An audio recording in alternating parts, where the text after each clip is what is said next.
Hey, how you doing? Walkman Z. Yeah, just a few thoughts about Cody Rhodes has been officially signed. Rumor is that it was paper.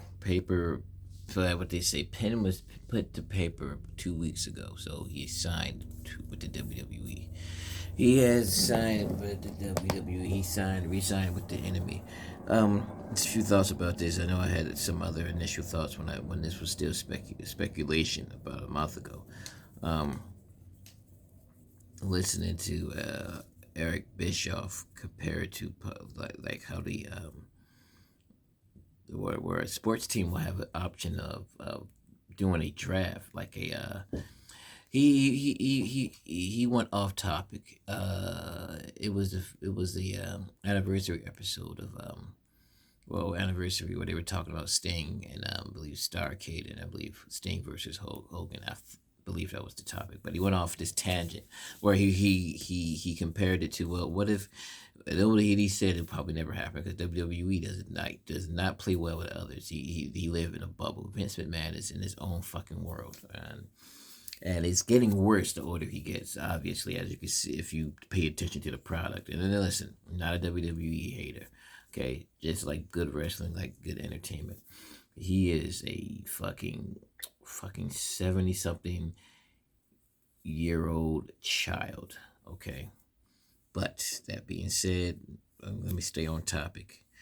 He said he went on this tangent about how, like, what if they did it like a real draft, like how if after a person's contract is up with a sports team, he wind up getting traded. He has an option of getting traded. What if they? Because he said, well, if they leave, if they leave one company, they're going to go from one to the other, and there is an option now for about going on 3 years, not even officially full 3 years, but EW has been a viable um, a promotion in America. The only other one other than that would be New Japan. And because when Cody initially left, he had a run in New Japan, Ring of Honor, which is associated with New Japan, and he did some stuff with Impact, and he made a bigger name for himself. I get that, but it is, and other content creators have said this. It's funny how somebody who was an AEW star, well, former WWE star, but AEW star, because he was not treated the way he's treated in AEW or was treated in AEW is not the same when he was in even when he was dashing, and he had interesting characters. I like the legacy. I like when he was with DiBiase and Orton. Legacy, that was, I mean, no, it wasn't like it. Legacy was when he was with Ric Flair, Batista. That was Randy Orton's group. The one that, well, it was the group where it was basically the second. It was basically the second generation. Cody Rhodes was the son of Dusty Rhodes. DiBiase was Ted DiBiase's son, and Orton was Cowboy Bob Orton's son. That group. I'm drawing a blank on their names, but what that was interesting. But the pop and circumstance, as they say, that Cody gets or got in AEW was not it was nothing like that in WWE. And the fact that he's probably going to get that same reaction. Being though he was made bigger, he had to leave and then come back. WWE didn't do that. That's my point. They didn't do that. They kept him at a certain level. They for the powers that be other than Vince that was there, kept him at a certain level, and they didn't allow him to get bigger. He had to leave to get bigger. He had to fight for everything. He got his name a year and a half ago, and I don't know if part of the contract he said, look, I get to keep my name. Yeah, I have some creative input. I don't know what it was. I'm hoping he got all that. Apparently, he's getting up somewhere upwards to 5 million, which is the same deal that I heard that AJ Styles got when he resigned. So, and he said he always, apparently, he's been adamant about retiring when he's 40 and trying to maybe possibly, run for office, public office down in Georgia. That's where he lives at. That's where he's from. That's all well, fine and dandy. If he wants to go ahead and get that 5 mil over the course, fine. I mean, I think he needs to go ahead and be some, I mean, I'm just surprised. That's why this seems so weird since when Brandy just up and left too. I'm like, if he's, I mean, look, if she's a supportive wife, I get it. That's good on her. She like, all right, well, if my contract's up, I'm leaving with you. I'm like, all right. I mean, even though that's more money, I mean, that's being taken away. But ultimately, I get it. She's gonna always have something else to do. She can do a podcast. She can do a cook. She can go ahead and be a legit podcast that talks about cooking. She can go ahead and still do her cooking show if she wants. I mean, whatever it might be. But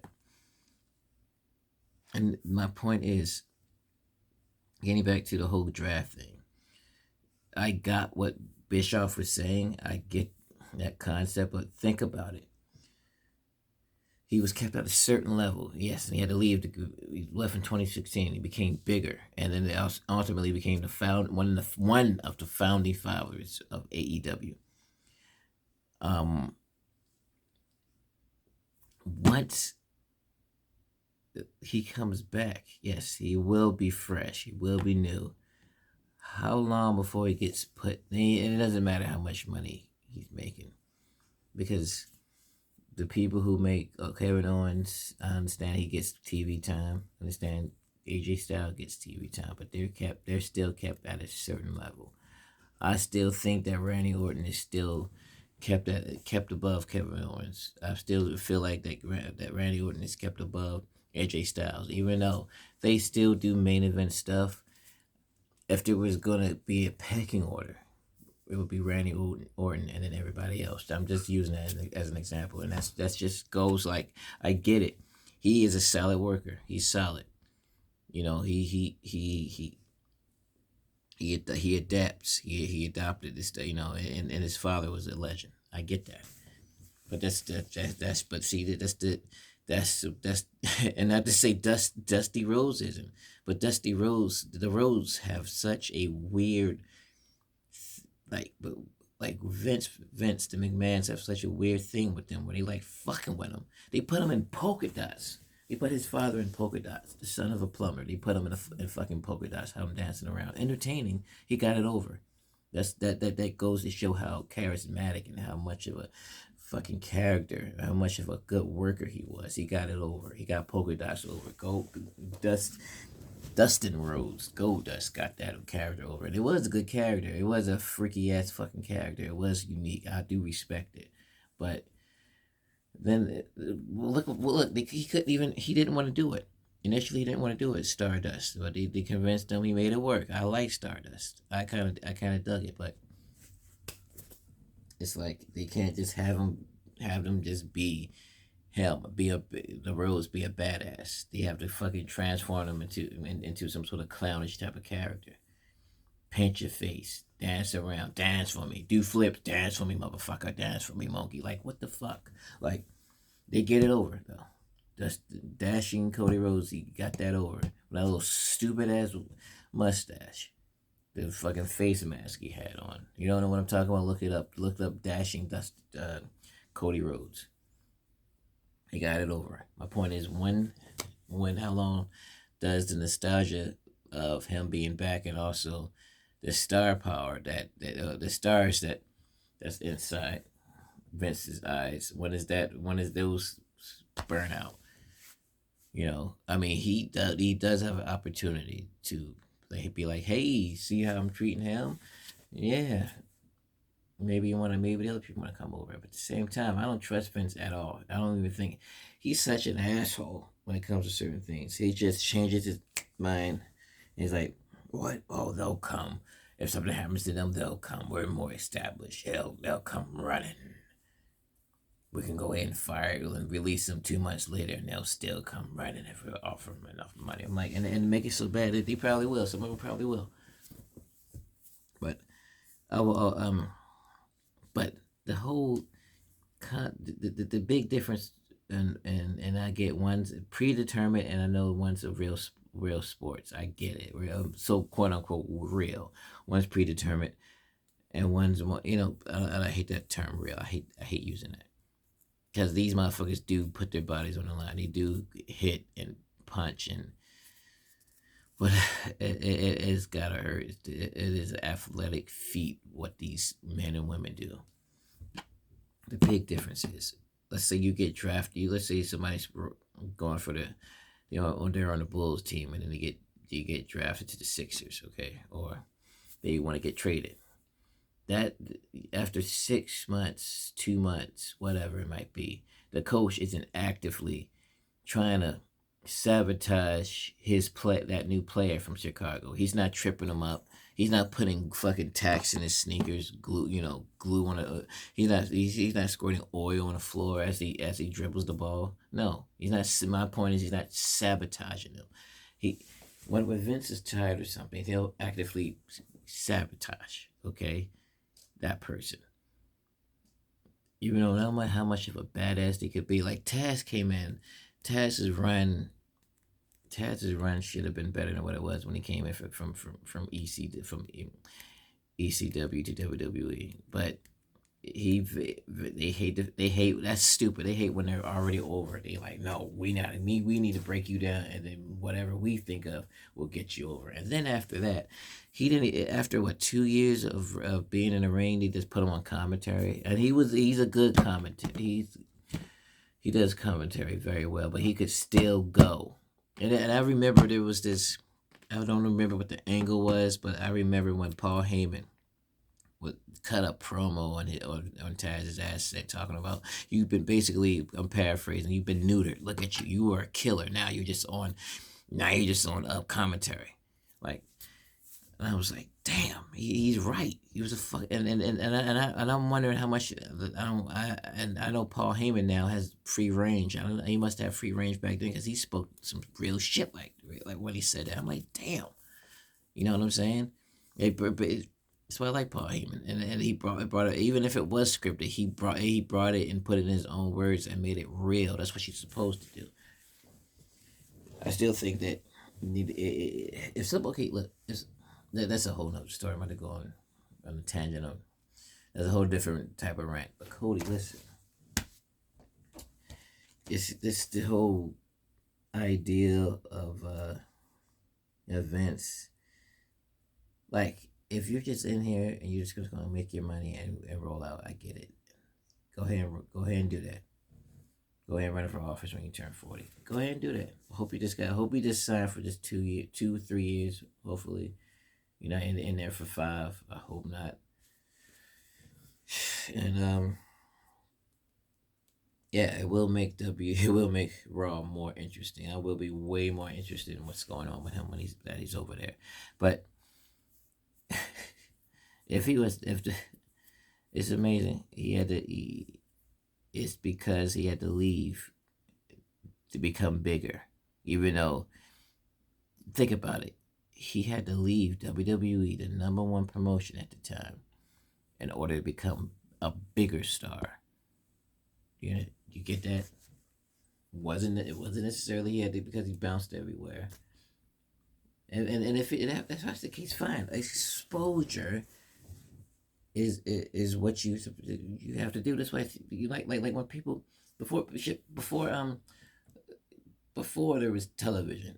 There was papers, right? People have a traveling show. That's why bands go on tour. They have to go and get more exposure. Okay, that's not even to be faulted. You're like, oh well, he could have just stayed in WWE, became bigger, but he didn't become bigger. He did have to go ahead and tour and go ahead and get those matches he wanted. He had a list. If you remember that he had a list. He took a picture. He had a list. He had to check off a list that he was checking off. He wanted to wrestle because before Kurt Angle came in, he wanted to wrestle Kurt Angle, and he did. He did that fucking moonsault off that cage. It still should be on YouTube, over the top of the cage, similar to when he fought Wardlow.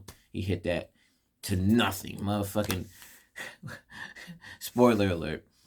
He climbed up. If you remember the cage match with Wardlow, which is, I believe, his first match.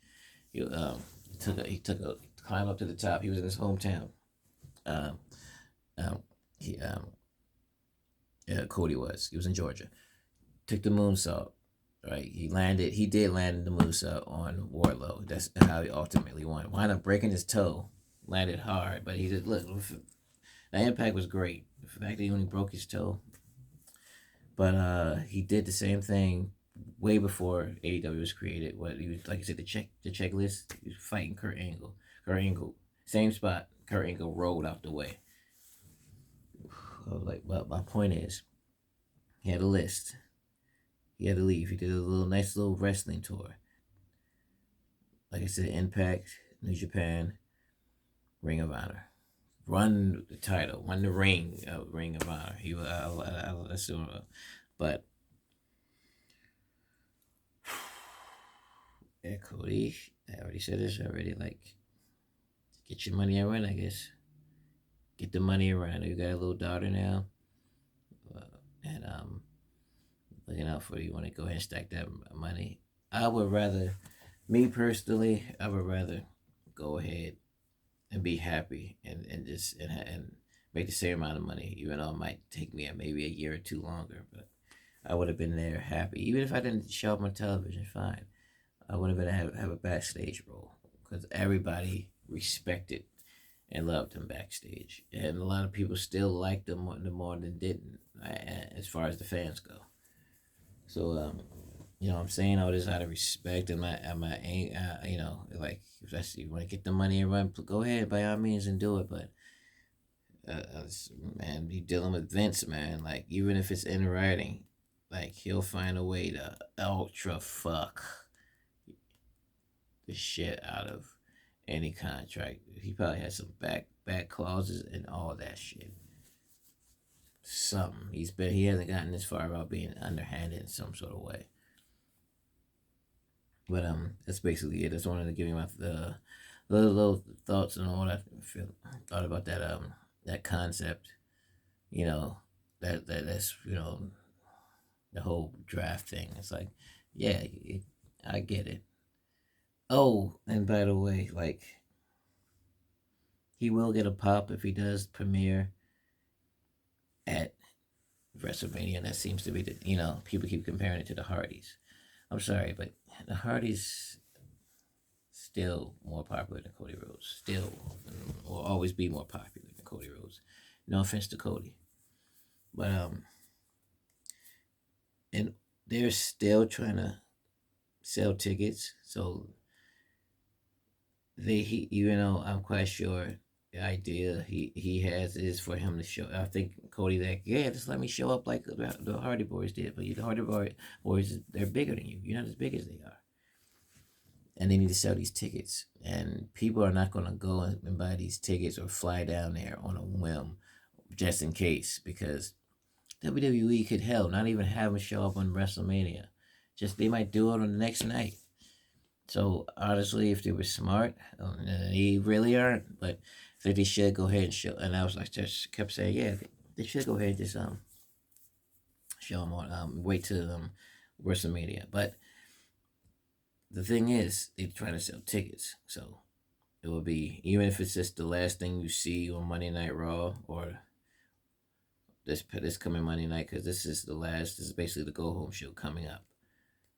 So he needs to stick his head out tomorrow. You know, what I mean, on this coming Monday. So you're like, oh, he is gonna be there, and like, yeah, and I'm not saying it's gonna be automatic sellout. I mean, whether they're at the AT&T Arena, I heard was that 100,000 seat capacity.